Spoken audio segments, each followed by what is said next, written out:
നന്മ ചെയ്യുന്ന ഒരാളെ കണ്ടാൽ അടുപ്പിക്കുക, അകറ്റരുത്. ചില ആളുകൾ ഹദീസിൽ വന്നതുപോലെ ലം തുബ്അസു മുഅസ്സിരീൻ വഇന്നമാ ബുഇസ്തും മുയസ്സിരീൻ, നിങ്ങൾ ജനങ്ങളിലേക്ക് നിയോഗിക്കപ്പെട്ടിരിക്കുന്നത് പ്രയാസമുണ്ടാക്കാനല്ല, എളുപ്പമുണ്ടാക്കാനല്ല. ആളുകൾക്ക് ചിലരുടെ സ്വഭാവത്തിൽപ്പെട്ടതാണ്. ഒരാൾ നന്നായി വരും തോന്നിയാൽ അവന് പറ്റാത്ത കാര്യം എന്താണ് അവൻ്റെ തലയിൽ അതിനെ കൊണ്ടുവച്ചു. അവനോട് റഹ്മത്ത് കാണിക്കുക, അനുകമ്പ കാണിക്കുക, അവനോട് കരുണ കാണിക്കുക, അവനെ പതുക്കെ നന്മയിലേക്ക് അടുപ്പിക്കുക. ചില ആളുകൾ ഒന്ന് പഠിച്ചു കൊടുക്കുമ്പോഴത്തേക്ക് അവൻ്റെ മേലേക്ക് ഇവൻ അറിയുന്നത് എന്താണോ അറിയാത്ത എല്ലാം അവൻ്റെ തലയ്ക്ക് വെച്ചു കൊടുക്കും. ഇത് കാണുമ്പോൾ സുബ്ഹാനല്ലാഹ് ഇതെല്ലാം കൂടി എനിക്ക് സാധിക്കുക എന്ന് പറഞ്ഞിട്ട് ചെയ്യരുത്. തദർറുജ് കാണിക്കണം. ഓരോ വ്യക്തിയും അവൻ്റെ അവസ്ഥ പരിഗണിച്ചുകൊണ്ട് അവനോട് പറയാൻ പാടുള്ളൂ. താങ്ങുന്നതേ ഓരോരുത്തരോട് പറഞ്ഞു കൊടുക്കാൻ പാടുള്ളൂ, താങ്ങാത്ത പറയരുത്.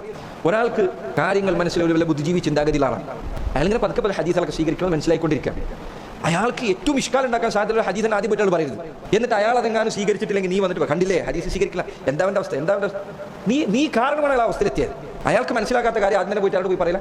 അല്ലാഹുവിന്റെ റസൂൽ സ്വല്ലല്ലാഹു അലൈഹി വസല്ലം ദീൻ പഠിച്ച സഹാബികൾ അലി ഇബ്നു അബീ ത്വാലിബ് അദ്ദേഹം പറഞ്ഞതായി കാണാം, ഹദ്ദിസു നാസ ഖദ്റ ഉഖൂലിഹിം, ജനങ്ങളോട് അവരുടെ ബുദ്ധിയുടെ നിലവാരം അനുസരിച്ച് സംസാരിക്കുക. അലാ തുഹിബ്ബു അൻ യുകദ്ദബ അല്ലാഹു വറസൂലുഹു, അല്ലാഹുവിനെയും അവന്റെ റസൂലിനെയും ജനങ്ങൾ നിഷേധിക്കാനാണ് നീ ആഗ്രഹിക്കുന്നത്. അവർക്ക് മനസ്സിലാക്കുന്ന രൂപത്തിൽ പറഞ്ഞു കൊടുക്കുക. ചില ആളുകളുടെ സ്വഭാവത്തിൽപ്പെട്ട ചിലത് പറയും, എന്നിട്ട് കുറച്ച് വിശദീകരിക്കാതെ വിട്ടുകൾ വിശദീകരിച്ച് പറയാം.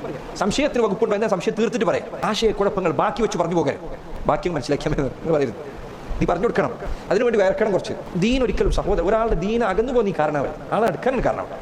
ഓരോരുത്തർക്കും ഓരോ അവസ്ഥകളും. അതുകൊണ്ടാണ് നബി സല്ലല്ലാഹു അലൈഹി വസല്ലം മദ്യപിച്ച് അടി വാങ്ങിക്കൊണ്ടിരിക്കുന്ന ഒരാൾ മദ്യപിച്ച് കഴിഞ്ഞാൽ ശിക്ഷ എന്താ? അടിക്കണം.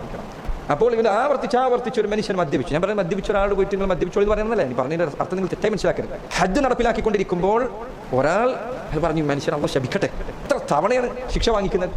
നബി സല്ലല്ലാഹു അലൈഹി വസല്ലം പറഞ്ഞു ലാ തകൂനു അഊനൻ ലിശ്ശൈത്താനി അലാ അഖീകും, നിങ്ങളുടെ സഹോദരന്റെ കാര്യത്തിൽ നിങ്ങൾ പിശാചിന്റെ സഹായിയായി മാറാൻ പാടില്ല. എന്താ അങ്ങനെ പറയാൻ കാരണം? ചില സന്ദർഭങ്ങളിൽ സഹോദരങ്ങളിൽ ചില വാക്കുകൾ ആളുകൾ ചിലപ്പോൾ എന്ത് ചെയ്യും, ഇതിൽ നിന്ന് കൂടുതൽ അകലാനാണ് കാരണമാകുക. വക്കത്ത് നിൽക്കുന്നിടത്തിന് പോയി തള്ളിയിടാനല്ല നമ്മൾ ഉദ്ദേശിക്കുന്നത്, എങ്ങനെ പതുക്കെ പിടിച്ച് കയറ്റാനാണ്. ഹിക്മത്തില്ലാതെ ആകരുത്.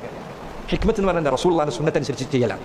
റസൂലുള്ളാഹി സ്വല്ലല്ലാഹു അലൈഹി വസല്ലം നസീഹത്തിൽ നോക്കൂ നിങ്ങൾ, ഒരാൾ കയറി വന്നിട്ട് ഔസിനി ഉപദേശിക്കണം എന്ന് പറഞ്ഞപ്പോൾ നബി പറഞ്ഞു ലാ തഗ്ദബ്, ദേഷ്യം പിടിക്കരുത്. അയാൾ കൊടുക്കേണ്ടത് അയാൾ പറഞ്ഞു ഔസിനി. വേറൊരു ഉപദേശം മതി, ലാ തഗ്ദബ് ഔസിനി ലാ തഗ്ദബ്. ചില റിവായത്തുകളാണ് ഈ മനുഷ്യൻ ആദ്യം വന്നിട്ട് പറഞ്ഞു ഔസിനി എനിക്ക് ഉപദേശം തന്നെ, അവിടെ പറഞ്ഞു ലാ തഗ്ദബ്, ദേഷ്യം പിടിക്കാൻ. അയാൾ തിരിച്ചു പോയി കുറച്ച് കഴിഞ്ഞിട്ട് വീട് വന്നു ഔസിനി ലാ തഗ്ദബ്, വീട് തിരിച്ചു വന്നു ഔസിനി ലാ തഗ്ദബ്. നമുക്ക് അയാളെ ചികിത്സിക്കേണ്ട സ്ഥലം അതായിരുന്നു. അയാളെ മനസ്സിലാക്കിക്കൊണ്ടാണ് അവിടെ സംസാരിച്ചത്. അതുകൊണ്ടാണ് പണ്ഡിതന്മാർ പറഞ്ഞു നബി സല്ലല്ലാഹു അലൈഹി വസല്ലം അവിടുത്തെ അരികിൽ ഒരേ ചോദ്യം വ്യത്യസ്ത ആളുകൾ ചോദിച്ചപ്പോൾ വ്യത്യസ്ത മറുപടികളാണ്, എല്ലാവർക്കും ഒരേ മറുപടിയല്ല. ചില ആളുകൾ ഏറ്റവും നല്ല അമൽ ഏതാണെന്ന് ചോദിച്ചപ്പോൾ നിസ്കാരം പറഞ്ഞിട്ടുണ്ട്, ചില ആളുകൾ ചോദിച്ചപ്പോൾ നോമ്പ് പറഞ്ഞിട്ടുണ്ട്, ചില ആളുകൾ ചോദിച്ചപ്പോൾ സദഖ പറഞ്ഞിട്ടുണ്ട്, ചില ആളുകൾ ചോദിച്ചപ്പോൾ അടിമയെ മോചിപ്പിക്കൽ പറഞ്ഞു. എന്തുകൊണ്ടാണ്? ഓരോ വ്യക്തിക്കും യോജിച്ചതാണ്. ചില ആളുകൾക്ക് യോജിച്ചതായിരിക്കില്ല, ചില ആൾക്ക് യോജിച്ചതായിരിക്കും. പക്ഷേ യോജിച്ചത് പറഞ്ഞു കൊടുക്കാം. നീ അപ്പോഴാണ് യഥാർത്ഥത്തിലുള്ള പ്രബോധകനാകുന്നത്. നീ പഠിച്ചതെല്ലാം ഒന്ന് പറഞ്ഞു കൊടുക്കുമ്പോഴല്ല, ആളുകൾക്ക് ആവശ്യമുള്ള പറഞ്ഞു കൊടുക്കും.